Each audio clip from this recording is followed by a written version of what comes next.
4 কোটি টাকা ব্যয়ে নির্মিত সেতুতে উঠতে হয় মই দিয়ে। বাঁশ ও কাঠের তৈরি মই ছাড়া সেতু পার হওয়া যেখানে একেবারেই অসম্ভব। বলছি টাঙ্গাইল পৌর এলাকার লৌহজং নদীর উপর নির্মিত সেতুর কথা। জনগণের যাতায়াতের সুবিধার্থে প্রায় 3 বছর আগে টাঙ্গাইল পৌরসভার অর্থায়নে 4 কোটি টাকা ব্যয়ে নির্মাণ করা হয় সেতুটি। কিন্তু সেতুর দুই পাশে সংযোগ সড়কের অ্যাপ্রোচের মাটি নেই, ফলে এলাকাবাসীর কোনো কাজেই আসছে না সেতুটি। এইখানে ব্রিজ করে রাখছে প্রায় 2.5 বছর 3 বছর যাবত, কিন্তু কোনো প্রকার যাতায়াতের ভালো ব্যবস্থা নাই।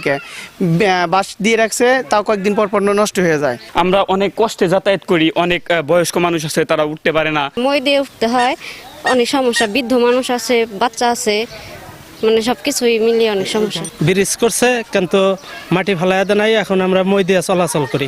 3 বছর ধরে এই ভোগাভুগিটা হইতেছে। যে আশ্বাস দিয়েছিল যে মাটি ভরাটের ব্যবস্থা করা হবে, কিন্তু আশ্বাস পর্যন্তই আমাদের শেষ। কোনো ধরনের যানবাহন সেতুতে উঠতে না পারায় পণ্য পরিবহনেও নানা প্রতিবন্ধকতার সৃষ্টি হচ্ছে।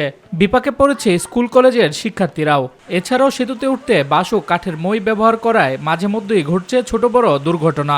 যাতায়াতের সমস্যা, রুগী নেওয়া আনার সমস্যা, অনেক রাস্তা ঘুরে যেতে হয়। আমিও একদিন ব্যথা পাইছি এই বাসের সাথে লাগা। কয়েকদিন কয় বাচ্চা পা আটকা যায়। বাচ্চা কাচ্চা নিয়ে স্কুলে যাতায়াত করা, রাত করে চলাফেরা করা, অনেক সমস্যা। এ ব্যাপারে টাঙ্গাইল পৌর মেয়র ও ঠিকাদারি প্রতিষ্ঠানের সাথে যোগাযোগ করা হলে তারা বক্তব্য দিতে অস্বীকৃতি জানায়। তবে স্থানীয় কাউন্সিলর জানান, ঠিকাদারি প্রতিষ্ঠানের সাথে একাধিকবার যোগাযোগের চেষ্টা করলেও কোনো কাজ হয়নি। ঠিকাদার কাছ থেকে আমরা কয়েকবার, আমি কাউন্সিল হিসাবে কয়েকবার চেষ্টা করেছি যেটা মেয়র বা ওই ঠিকাদার সাথে বসার জন্য, কিন্তু কোনো কাজ হয় নাই। দ্রুত অবসান হবে সব জটিলতার, নির্মাণ হবে সংযোগ সড়ক, এমনটাই প্রত্যাশা পৌরবাসীর। শামস তাবরিজ উচ্ছ্বাস, মাই টিভি নিউজ ডেস্ক।